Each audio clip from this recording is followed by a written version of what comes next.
Hello, everyone. Toss Power again from the braggadocious Buds Express, and I have yet another Magic the Gathering video for you.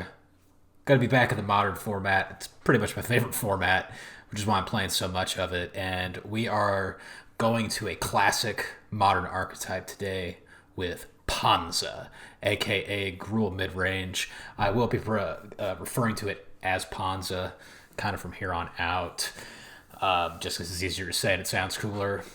This is a really beloved deck archetype in Magic, particularly in the modern format, that has kind of seen its ups and downs, but I would argue it's always fun to play, and it can lead to a lot of really fun lines of play in games, as well as leading to a lot of salt from your opponents. This is my own personal Ponza list. I don't own it in paper, but were I to do so, this would be pretty much what it would look like, I think.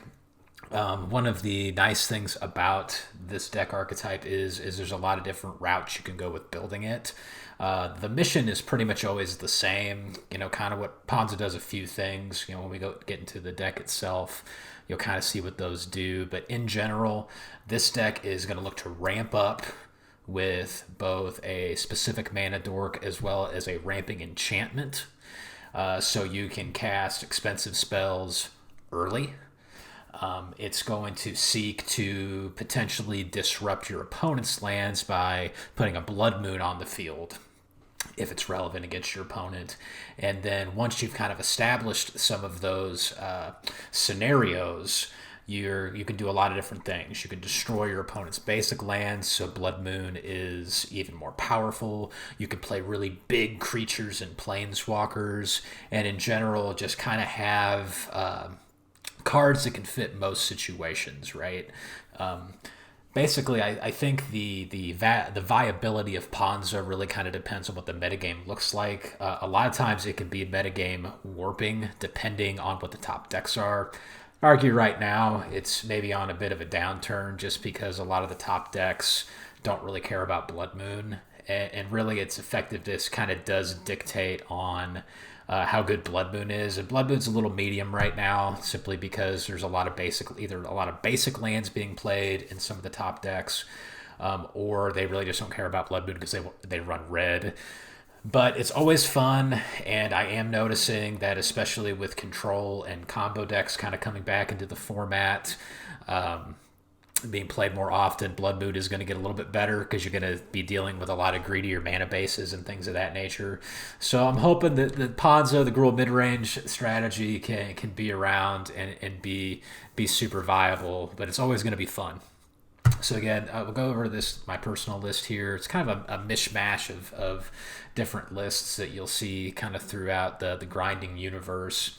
So kind of the cards we want to look at first. First is, I think, Blood Moon. Blood Moon in general is one of the reasons why the deck exists, right?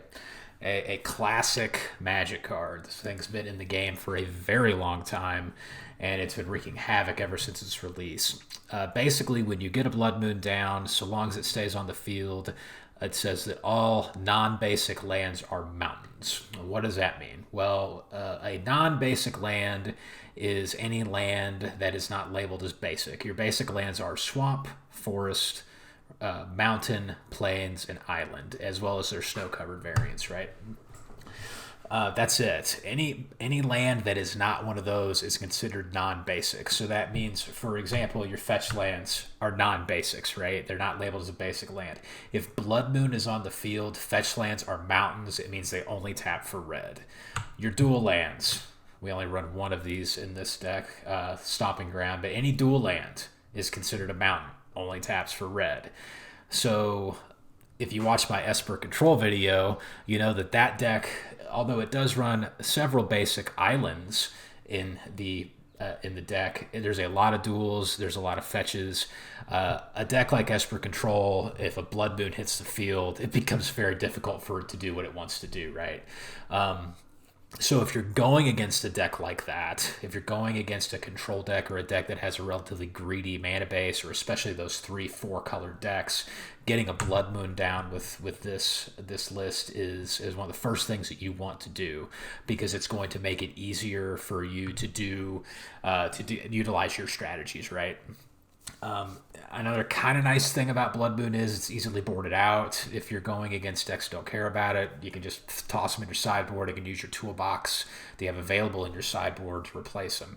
Unfortunately, it does mean in game one you're going to have mostly 4 potentially dead cards, but it is what it is. There are some Ponza lists that will just run Blood Moon in the sideboard, but I think that if you're going to be going kind of all in on this strategy with this particular archetype, I'd say keep it in the main board. So how do we get there? It is potential with this deck to get a turn 2 Blood Moon, even though it costs 3 mana, and you can do that one of 2 ways. The first is we can use Arbor Elf. Arbor Elf is technically a mana dork, but it's kind of a unique mana dork, right? A lot of mana dorks, such as your Noble Hierarchs, your Llanowar Elves, Elvish Mystics, so on and so forth, they themselves tap for a specific type of mana. Arbor Elf actually allows you to untap a forest. So any land card labeled forest, you can tap him to untap that forest. So why do we use Arbor Elf over like a Llanowar Elves or a Birds of Paradise or something like that? Well, that's because we have Utopia Sprawl, which is another enchantment. We can attach it to a target forest that will allow it to tap for an additional color of mana. So your forest that you attach this to will tap for 2 mana as opposed to 1. You always pretty much, especially if you're playing this early in the game, want to have it tap for red, because most of your cards overall are red based, right? So because we have Utopia Sprawls, we can make our basic forests basically tap for Gruul colors, and combined with the Arbor Elf, you can get 4 mana out of 1 forest. So the ramping potential with this is very vast. Kind of unfortunately, unlike a lot of mana dorks, this is weak to removal. Fatal Push is going to take care of it. Lightning Bolt, Lava Dart, all deal with this thing. But if your opponent's not running removal, this is an incredibly powerful ramp piece, right? So I think your opening hand, you almost always want to have at least one of these. Utopia Sprawl is the safer ramp piece because it's harder to get rid of enchantments, especially in game 1, than it is a mana dork. But regardless, you can really take advantage of this to ramp up quickly, so you can play your big cards very early in the game. Now, when you are using Utopia Sprawl, you almost always, I would say 99% of the time, just want to attach it to your basic forest, okay? That is because if you attach it to a Stomping Ground, you perhaps have a little bit more versatility, maybe. But if you play a Blood Moon, the Stomping Ground becomes a mountain, therefore the Utopia Sprawl can no longer be attached to it because it's not forest anymore. So you want to attach it to your basic to your basic forests to give it the most usability. Pretty much the rest of the deck from there is just a pile of good stuff, right? With your ramp pieces, with your Blood Moon, if you're hating out your opponent, you can do a lot of different things, right? I think one of the more powerful things you can do, especially once a Blood Moon is down, is utilize the card Pillage. Pillage is a 3 mana sorcery, which is fairly expensive for a sorcery in this format, but look what it does. You get to destroy a target artifact or land. It can't be regenerated. Destroying lands, especially with no drawback, is very nasty in this game. People get really, really touchy when you mess with their lands. Almost always land destruction spells have some kind of a drawback. Like, say, for example, a Cleansing Wildfire. You can destroy a land, but, whoever's land you destroy, they can find a basic out of their library to replace it, right? Same with Field of Ruin, Ghost Quarter, things like that. This does not have that drawback. You just get to destroy a land. So you get a Blood Moon down, your opponent, when Blood Moon's on the stack, fetches for a basic land, therefore it's not affected by Blood Moon. The next turn, you got a Pillage. You could pillage that land, and then all of a sudden, oh crap, potentially all their lands are mountains, and they can't cast anything. Alternatively, if there's a troublesome artifact on the field, like a Chalice of the Void, or more, I guess, more pertinently, something like an Ether Vial, this takes care of that as well. So very nice card. It's not really a mainstay in Modern, right? But it is really seen in this archetype because it works so well with Blood Moon. As far as we've got, Lightning Bolt, this is just a good all-purpose spell for either removal or just to hit your opponent's face.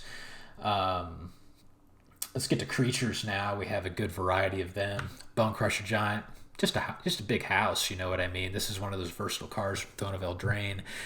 You can use its adventure ability to deal 2 damage to an opposing opponent or creature. This also means that damage can't be prevented this turn. So if you're dealing with something like an Auriok Champion, a Core Firewalker while you're attacking with one of your red creatures, it means if they block, they're not going to be able to prevent the damage. And then you can then on another turn play it as just a 4/3 creature that has hate against removal. If your opponent wants to remove it, spot removal, they're going to take 2 damage. Just a really nice versatile card, very good in this list. Seasoned Pyromancer, one of the best mid-range creatures in Modern, right? He gives you some card selection. When you play him, you have to discard 2 cards from your hand if you have any, but you get to draw 2 more. So let's say you have cards, I don't really want these, ditch them into the graveyard, and then you get 2 different cards to replace them. If those happen to be non-creature cards you discard, you get some tokens. So this is just a huge value piece, and it can even be used late in the game from the graveyard. If you want to exile it to create some tokens, you can do that as well. Seasoned Pyromancer is just one of the coolest cards in Modern, and it's an absolutely essential in red mid-range decks. It just gives you a lot of value for only 3 mana, right? I mean, he's just a really good card. Tireless Tracker is a little bit of spice. You're not going to see this in every Ponza list. I run a 1-of in the main. I like this card a lot. Basically, anytime you play a land with it on the field, you get a clue token. Clue tokens will be used later in the game to give you a card draw, and if you happen to still have your tracker on the field, it gets some counters. So this is a nice, fun card. Again, it's easily boarded out if you don't really want to use it. Klothys, God of Destiny, very interesting card here. So this is one of the god cards from Theros Beyond Death. Basically, when you play Klothys, it's, especially in the early game, it's not going to be considered a creature. It's going to be an enchantment, right? It being a creature is dependent on what's known as your devotion to red and green. Devotion is tracked by the colors of your permanence converted mana costs, right? So if we look at Klothys, it has a mana cost of 1 red green, right? Well, its devotion to red and green would be 2 because it has 2 pips of those colors, right? If we have a Klothys and a Seasoned Pyromancer on the field, the devotion is 4. Once we hit 7 devotion, Klothys becomes an indestructible creature that can swing in for 4, right? Which is great. The main reason we run Klothys is this, though. It's on your pre-combat main phase. So after your upkeep, you can select, you have to select a card from either graveyard, right? And that card will be exiled. If it is a non-land card, you get to drain your opponent for 2. So they take 2, you gain 2. Really nice little bit of life gain there. If it's a land, then you can exile it and choose either red or green mana to have floating on your main phase. So this is automatic graveyard hate. It also really it puts a clock on your opponent, right? Especially if they have a lot of cards in their graveyard, you have a lot in yours, because you're gonna be pinging them for 2 every turn. Really great card. Round out the creature, we have Bloodbraid Elf. It's a 4 mana 3/2 with Cascade. We play this simply because of Cascade. Basically, when this card is cast, you get to exile cards from the top of your library until you hit a permanent, or until you hit a spell with less of a mana cost in Bloodbraid Elf. So that'd be 3 or less, right? And then you can just cast that spell for free.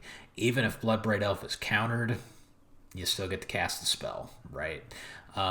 You really like to hit Klothys, a Tracker, a Pyromancer, a Bone Crusher Giant, something like that. Occasionally, you'll kind of brick and get a Utopia Sprawl or an Arbor Elf, but you're still getting free value. Plus, this is a 3/2 with haste. Pretty nice, right? One of the main reasons are on the deck. And then we got our big chunky boys. We got Glorybringer, who is just a fantastic card this deck. It's a 4/4 flyer with haste that we can exert to deal 4 damage to a target creature, non-dragon creature our opponent controls. This can deal with a lot of really troublesome things. You don't always want to exert this, because if you do, it doesn't untap on your next turn. But if you're dealing with a creature on the field that you really need to get rid of, this will take care of it for you. And then you have Elder Gargaroth, which this is common in sideboards of this deck. I like one of the main, just a good overall card. It's a 6/6 with all of those fun keywords. Once it hits the field, it's pretty hard to deal with in combat. And whenever it blocks or whenever it attacks, you get to choose one of those 3 modes. Most of the time, you're going to want to draw a card, but if you need to gain some life, you can do so. Or if you need a token, need some more creatures on the field, you can do that too. And then finally, we do have a Planeswalker package. We've got Chandra Torch of Defiance.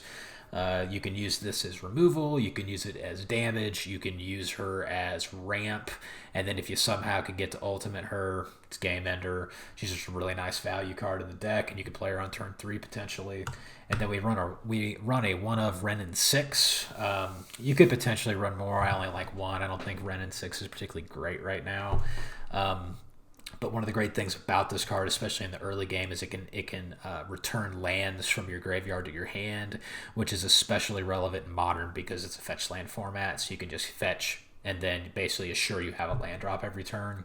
Its second mode can ping mana dorks. And then if you ultimate Renin 6, your instant and sorcery cards in your graveyard have retrace. That's pretty powerful, actually, because what retrace is that you can cast them from your graveyard by discarding a land card in addition to paying their mana cost. So let's say you want to replay, I don't know, Pillage, for example. It's in your graveyard.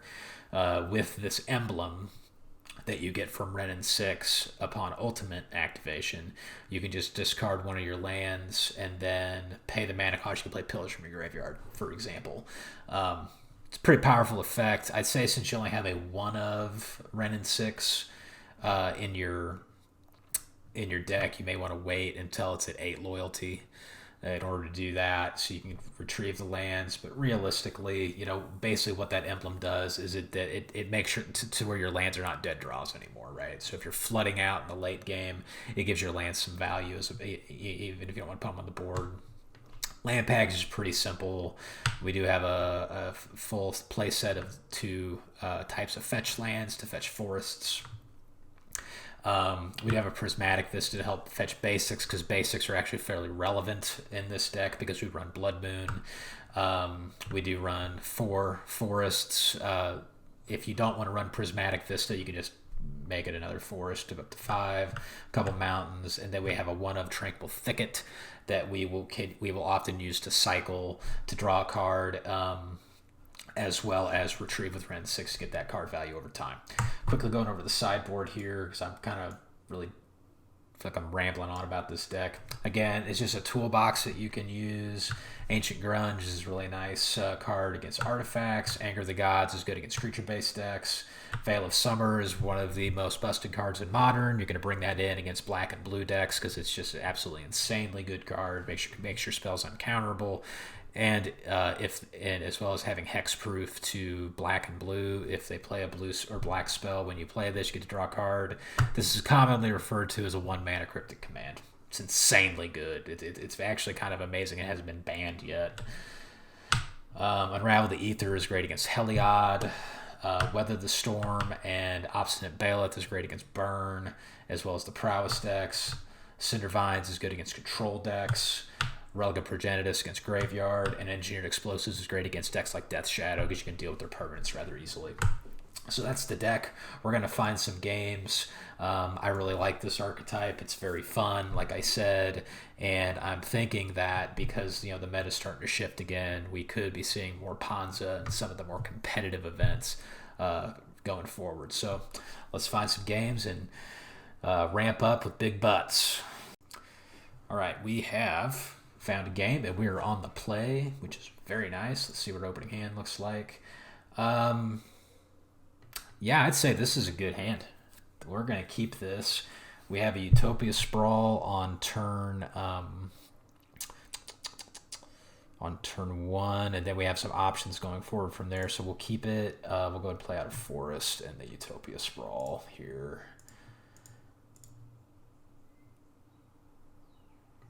And we'll pick red, and we will yield to the turn. So I could potentially play the Seasoned Pyromancer.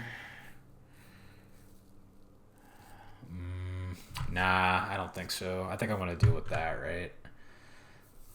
I want to kind of interrupt their ramp, so that's what I'm going to do. I think a good draw here would actually be an Arbor Elf. What do you know? We got it. So let's go ahead. We'll play our Wrenn and 6. We're going to ping this Hierarch because we don't want them to ramp.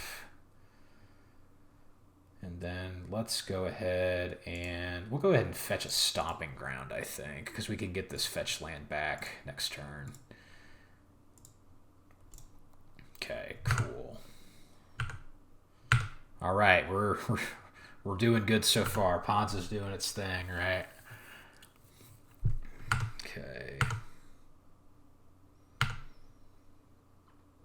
Lightning Bolt's pretty good. Let's go ahead and get back our Foothills. I wonder, do we go ahead? I feel like it's probably good to just... Let's play our Forest. And I think I'm going to go ahead and run out the Seasoned Pyromancer. And it resolves. And let's get rid of our... Let's get rid of our... I think our Foothills and our Utopia Sprawl, right? Okay. We can play another Arbor Elf. Alright, I think that wasn't the greatest. That wasn't the greatest Pyromancer. We're not going to attack because we want to potentially untap the Stomping Ground to cast our Lightning Bolt. Not the greatest Pyromancer, but we've already got some stuff on the board. We've got Wrenn and 6 ensuring our land drops. Looks like he's probably going to just cast... Yeah, nice Fangcoidal. We'll let that resolve. Let him draw a card. Actually, no. Let's go ahead and untap this. And we'll kill that. Just have to deal with it. Yeah. Okay, and Ponza just gets a turn. Is that a turn? Turn 3 win there. Yeah, so very nice. Okay, so it looks like we're playing against a either a Bant or a Simic snow deck. So I'm thinking... what's good here? I think Blood Moon's good to keep in. It's pretty good against them. I'm just trying to figure out what else I want. I think Veil of Summer's okay. I think Veil of Summer will keep, especially if they're running something like Teferi. It's good against them. Tireless Tracker is not that great. Elder Gargard's not that great against them either. What else do I want? Cinder Vines isn't great either. Do I want anything else? I mean, Anger of the Gods is okay.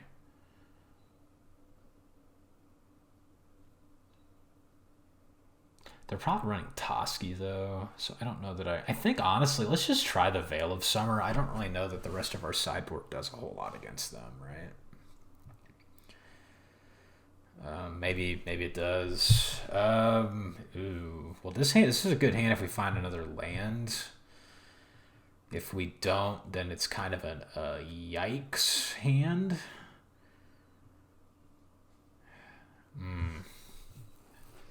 Plus, we don't have a basic force. I'm going to have to mulligan this, yeah. This is much better. Let's keep it, and we will just ditch a Spyro, I think. Yeah, this is a much better hand, right? We can get a turn 2 Seasoned Pyromancer. We can get a turn 2 Pillage. It's just an overall really nice. Yeah, they're going to play out a Hierarch, which is fine. Bloodbraid Elf is nice.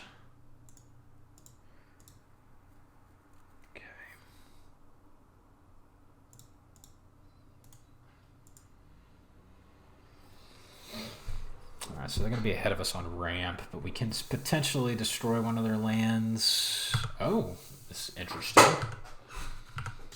Elvish Visionary. Gonna attack? No, not gonna attack. So I think I'm good to just play the Pyromancer. Oh, especially now, yeah. And I think we'll just dump the Pillage and the Glorybringer.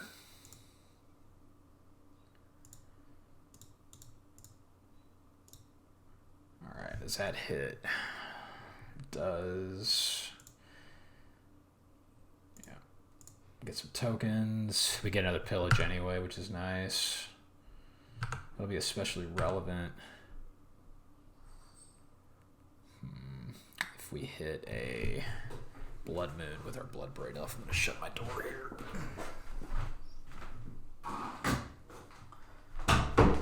I heard my pooch frolicking. Alright, we will yield to the turn, of course. It's going to attack, which is kind of interesting. Do I care about that? Yeah, let's just go ahead and double block here. I don't really need the tokens, right?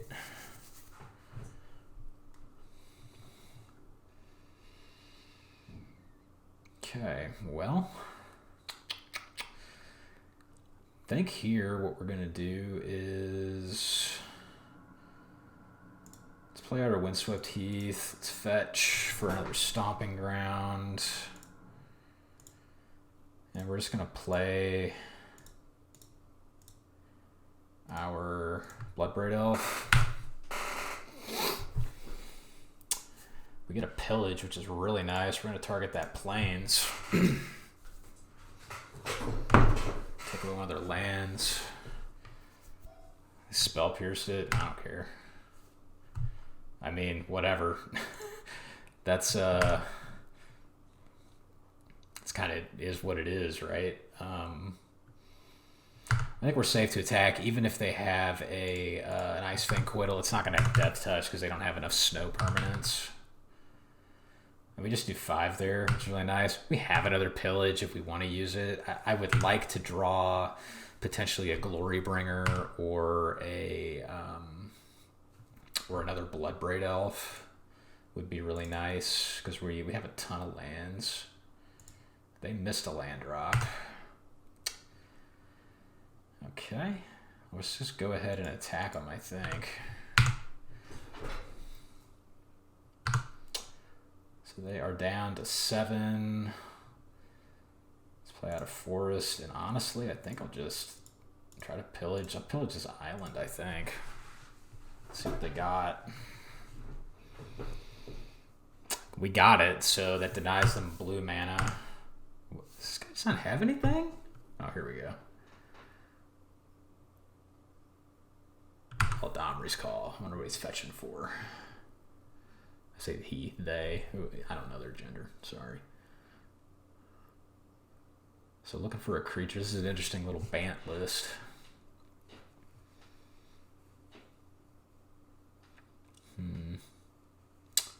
Trying to pick. They're kind of in trouble though, especially if I draw a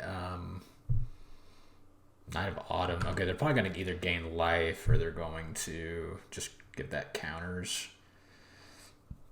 Probably just give it counters, right? Yeah, that's fine. So if we draw a Lightning Bolt or a Glorybringer, we just kill that. That's also pretty good. We can just... We'll see what they do. Let's play our Prismatic Vista. And I'm just going to go to combat, right?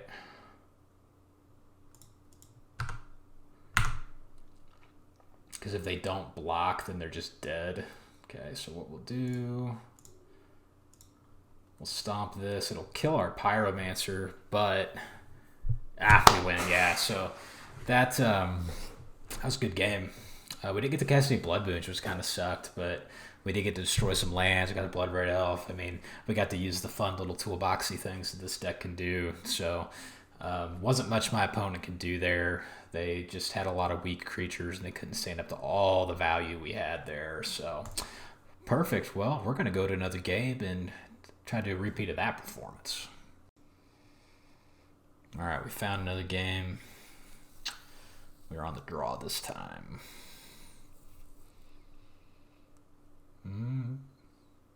Yeah, this is a keep, I think, for sure. We'll keep that. We've got some options there. We can fetch for a forest turn. You know, having 2 blood moons kind of sucks, but it's okay. If we draw like a pyromancer or something, then we can just ditch one of the blood moons. Oh boy, what do we got? Then we get Thoughtseize. That would suck. So we'll probably take our elf. No, this against Blitz, potentially. Oh, Delver. Okay. Okay. I see you. Delver of Secrets. Very nice. Which means my Arbor Elf might die, but we'll see what happens. Our forest, play our elf. Yield. Let's see what we got. What did they reveal?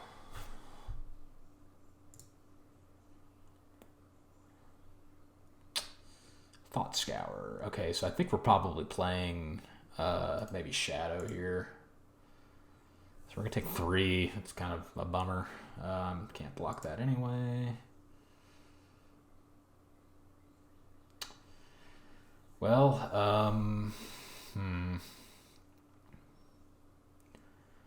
I guess what I'm gonna do, I guess I'll play out one of these blood moons, right?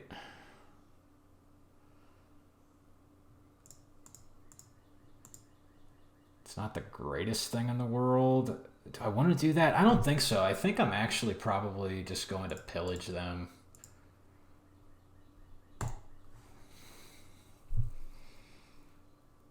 Because, I mean, they use red, so what do we got? Drown the Lock? Remand, yeah, that's a bummer. I think we're pretty much dead here, so I'm just gonna concede. Yeah, I can't lose that much tempo and get away with it. So Veil of Summer is very nice. Anger of the Gods isn't terrible, but I imagine he's probably playing Death Shadow, so I don't know that I want to run that. Engineered Explosives is likely good. Relic is good. He was playing Thought Scour, so I think that's probably good. Blood Moon, not very good, which means we can take Pillage with it. Most of our Pillages can be gone.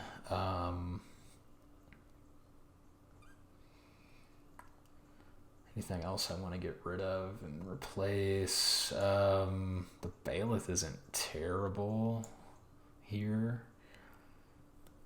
So we'll ditch another Pillage. The Pillage just isn't really all that great here, just because typically if you board out Blood Moon, you know, you want to board out your Pillages too. There's just really not a whole lot. But we've got some good sideboard cards against this. I mean, I could have played that game out. I didn't really see the point. I just lost so much tempo. I was getting nailed for 3 every turn by that Delver, so no real point in going with that. So us being on the draw there against the turn 1 Delver and Secrets just really kind of blew. So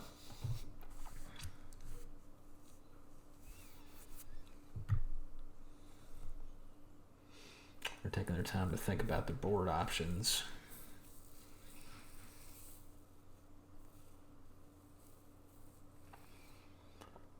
Here we go. All right, let's see what we have to do this time.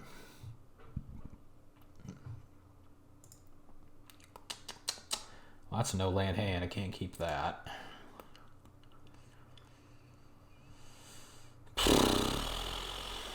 This is okay. No ramp though. I think they mulligan. I'm gonna have to mulligan that again. Okay, this is better.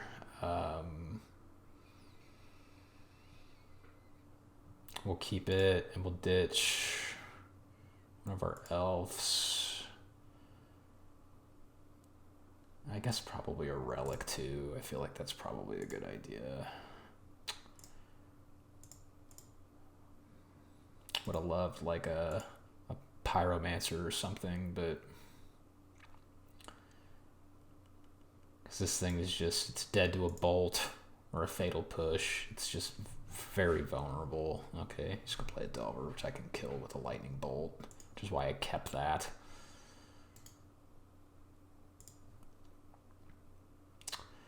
It's kind of a yikes. Don't need lands. Just fetch for a Stomping Ground, I think. And I want to kill this before it has a chance to counter it or flip. And I guess we'll just attack for one, I suppose. There's no reason not to. I would really love to draw some kind of action, though. Just drew another Delver, or had another one. Oh, that's really nice. That's actually really good against them. We'll yield, okay. Don't imagine they can get rid of that Klothys. But again, I really need some kind of action here. Bloodbraid Elf would be really great. Okay, what did they reveal? Another Delver. Damn. They still miss a land drop? Oh my god, they keep missing land drops, which is very bad for them. Alright, now we can start getting some stuff with Klothys. Yet again, another land. We want to definitely ping them for 2. I'm going to need something at the end of the day, because if I don't, these Delvers are eventually going to flip. And I'm not going to be able to do anything about them. So I really need to draw something other than a land at this point.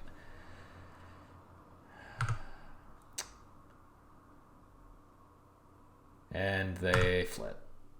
So I'm going to be taking 6 here. This is very, very bad. I can't race this. Of course, you know, they still don't have a land, but I can't take 6 every turn. Okay, Glorybringer's really good. He's not going to be able to counter that. Let's just ping him.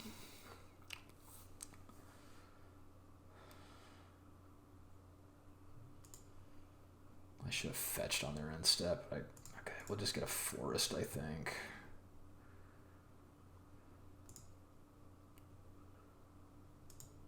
Tap for a red. Do that. Tap for a red. We'll play our Glorybringer. There we go. Do we exert it? Yeah, I think we pretty much have to. Just to kill one of these Delvers.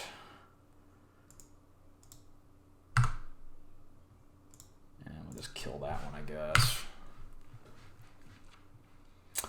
Them missing land drops is really bad for them, although they've got, you know. Okay, we'll play that out and then just pass from there. That's really the only reason I'm winning this game, is that they're missing land drops. Yeah, you're not gonna be able to win that against a Glorybringer, a Klothys. With just one island. So I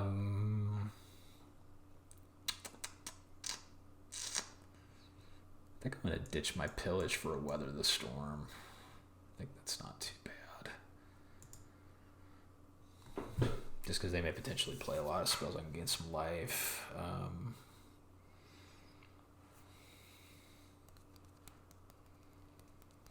Yeah, we can. I think we can keep this hand. That's fine. I really wish I had Utopia Sprawl instead of the Arbor Elf, but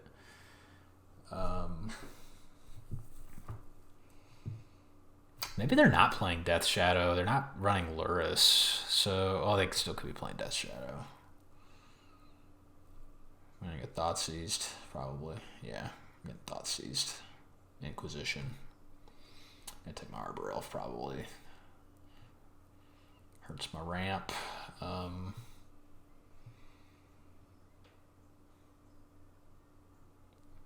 It's fair. That's what I would have taken. Maybe I'll get Utopia Sprawl. Who knows?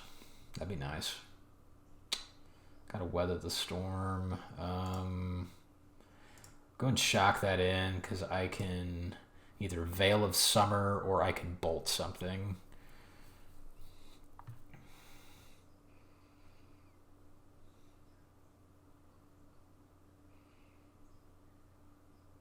Which I may just use the Veil anyway.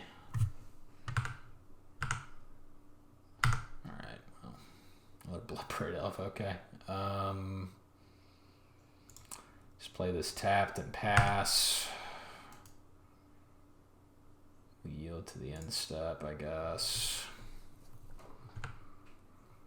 I need another land if I want to play this Bloodbraid Elf, right? I guess I gotta play that Mountain instead. I just don't want to take a ton of damage, right? Because once they get those Delvers flipped, it's kind of tough to... They don't, looks like they don't have a ton of action either. They might have a Thought Scour here. That would be kind of scary. Yeah. So it's likely they're going for... Oh, he milled me? That's weird. Usually they mill themselves. Well, fair enough. Go for it, I guess.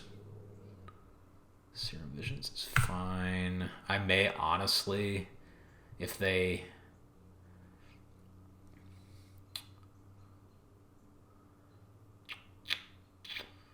They don't play anything else. He's missing land drops again. I'm just going to probably just Veil of Summer so I can draw a card. There's my land, okay.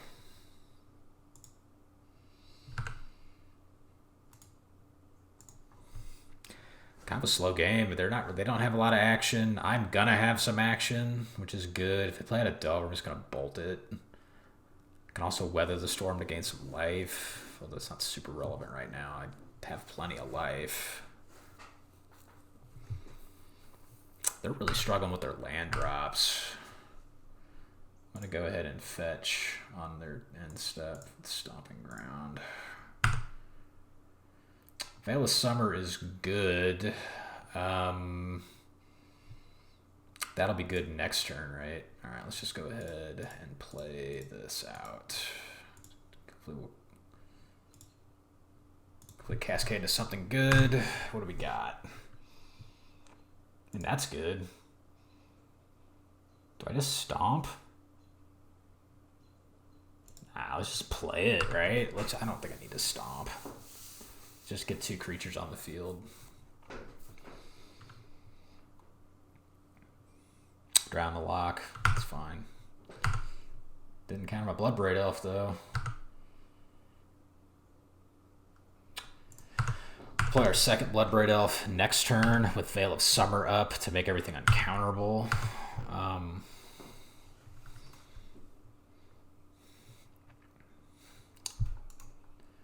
Yield to the turn. I guess you got the Thoughtseize or something, which would kind of suck, but just bolted it, that's fine.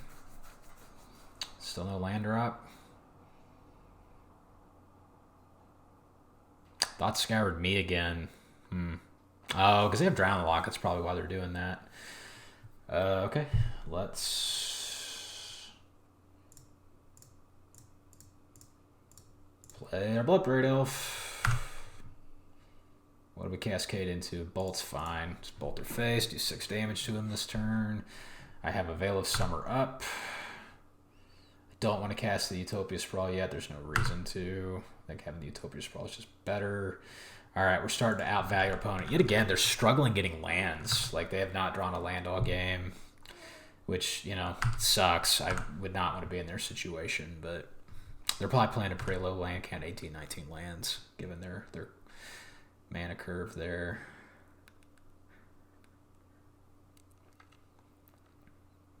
If they do anything, I'll just Veil of Summer, which they didn't, so we still have Veil of Summer up.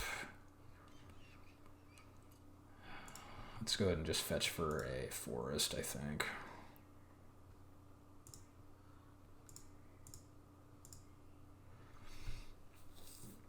Do that. And we'll just attack for 3.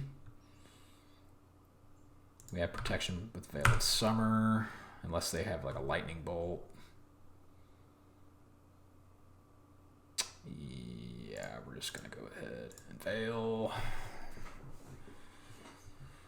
And now we have a Bone Crusher Giant. Do we just win? We just have lethal here, yeah. So we do 3. We'll lightning bolt for 3, and then we'll stomp 2 for lethal. Bam! Destroyed. Ponza reigns supreme. Just a case there. Post board, we just had a really good matchup against them. We could have relicked, you know, to deal with their Drown the Locks. Veil of Summer just dominates blue and black decks. I mean, it's such a good card. It's total protection, and we did take advantage of the fact they weren't drawing lands, but it is what it is. It's just the game sometimes.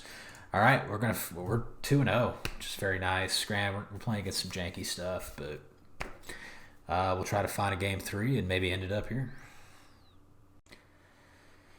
All right, game 3 on the play.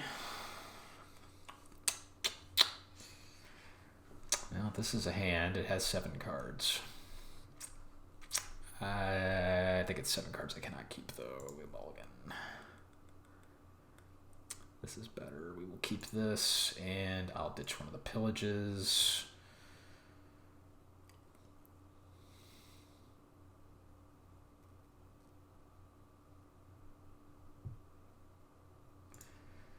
We'll fetch for a basic forest, I think.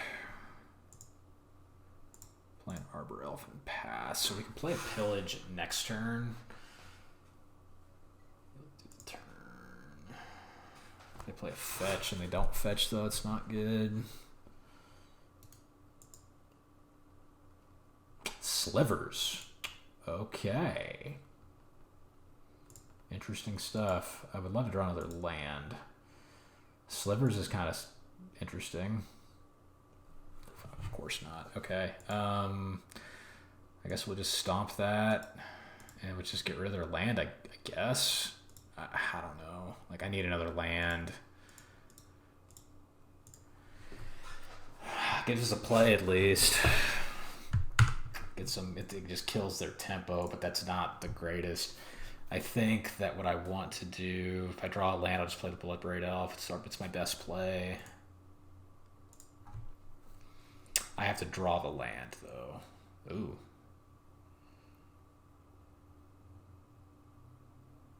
Take 1, yeah. Come on, land. Well, that sucks.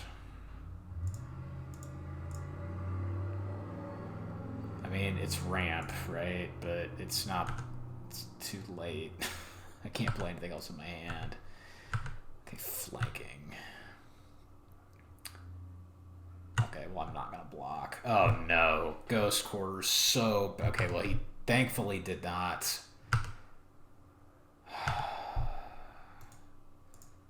Use the Ghost Quarter to destroy my land, but he definitely could.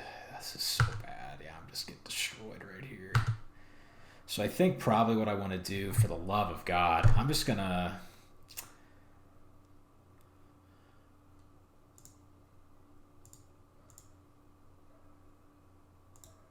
I'm going to play the Gargaroth.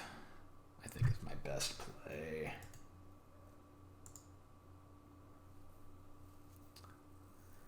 Because even though... Well, actually, hold on. My God, this is so bad, man. This is so bad. God, this just has everything against me here. Plays an Ether Vial. Unfortunately, I don't think I can really block this, can I? Okay, he didn't. Alright, cool. Alright, let's fetch another basic mount. Do we want a basic forester? I think we'll just get a basic... Yeah, just get a basic...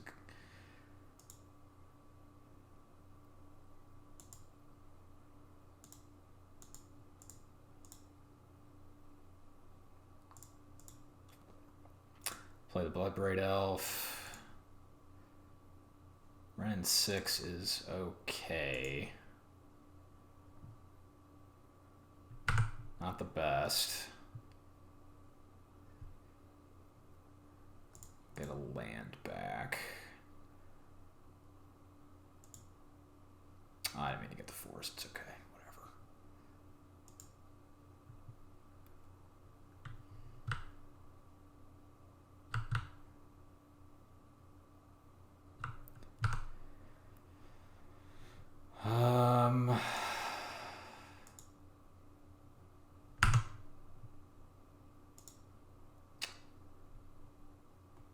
create a creature.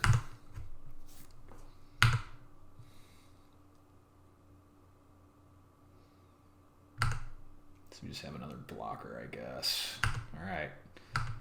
See what they got. They still only had the one land. Them getting that Ghost Quarter and them getting Pillage hurt them. But Slivers is scary once they get a lot of creatures on the field. It looks like they didn't. Still not attacking, which is good for me. What do we got? I mean, a Blood Moon's not terrible. Do I want to play the Blood Moon?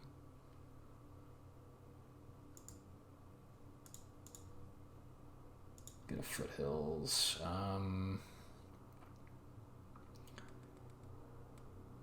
So I think actually what I'm going to do... I'll get a basic mountain here.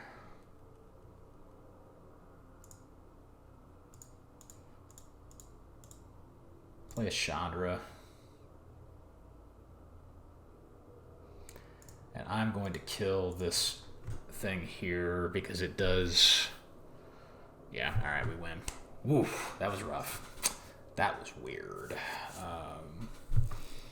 They must have kept a really weird hand. Slivers are really, really awful to play against if they have a ton of them on the board, but he couldn't really do that. What do we get here? We want to keep Blood Moon in for sure. I feel like really a lot of our deck's pretty good. I mean, not to, I think like Engineered Explosives is just good. Probably the Bailiff is good. Anything that's going to give us some life. Ancient Grudge. Grudge is good against Ether Vial. What do we take out? I think Tracker's an easy takeout. I don't know that Clothis really does a whole lot for us. Let's keep these. Blood Moon wrecks this guy. You know what I mean? If I can get a turn to Blood Moon. Oh my gosh. I can get a turn to Blood Moon if I draw another land. Unfortunately, I cannot keep this hand. I just can't do it. This is more keepable.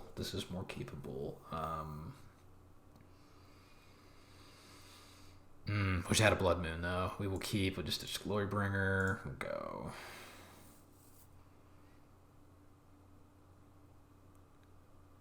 I think we'll just probably just destroy that with a lightning bolt.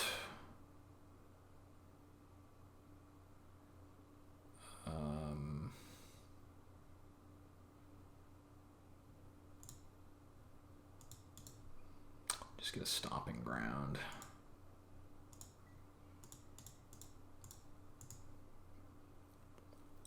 I think we just had to destroy their creatures. That's what we have to do, right? That's what we have to do, which we can do this fairly easily. I think I'll fetch a forest next turn.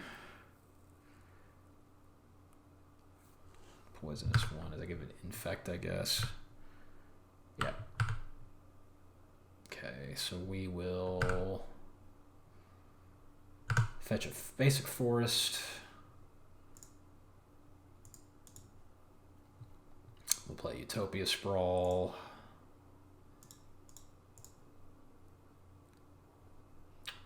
And then I'm just going to bolt this too. You want to take care of their creatures, I think, is the best way to go. So you just deny them from really having anything.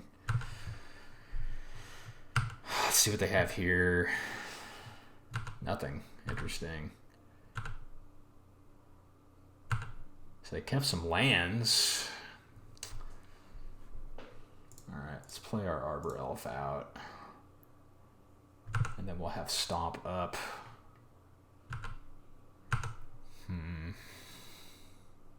Have something. Aldamri's Call. Okay, searching for a specific sliver. Spiteful Sliver. Okay. Well, whatever drops, we're gonna stomp if it's doable. Oof, do a land. Yeah, we'll definitely stomp that, and then we're just gonna Glorybringer next turn, I think. Yeah, we're just wrecking their creatures. Just completely killing any kind of tempo they have. Oh, well, Change of plans. Do we just Blood Moon? No, I don't think we Blood Moon. That's just too... No, we want to do some damage to them. We're just going to Glory Bringer. They don't have a lot going for them in their hand, so I think Blood Moon is just kind of a greedy play. We can Blood Moon him next turn, potentially.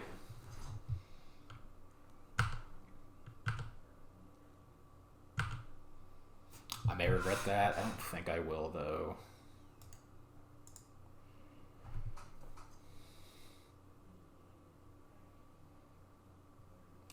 We can just Blood Moon him here, I think.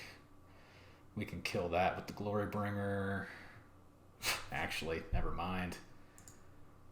We'll just kill it with the Stomp. I think this is over now. Blood Moon him. Locked out, can only play red stuff. I think this is pretty much over. This is over. I don't see him getting out of this one. Oops, I'm just hitting one. Wouldn't mean to do that.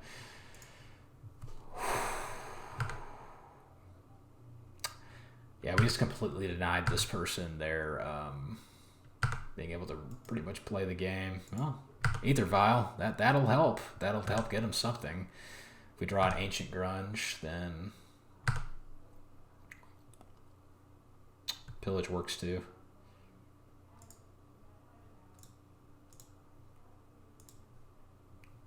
That's probably the old ball game, isn't it?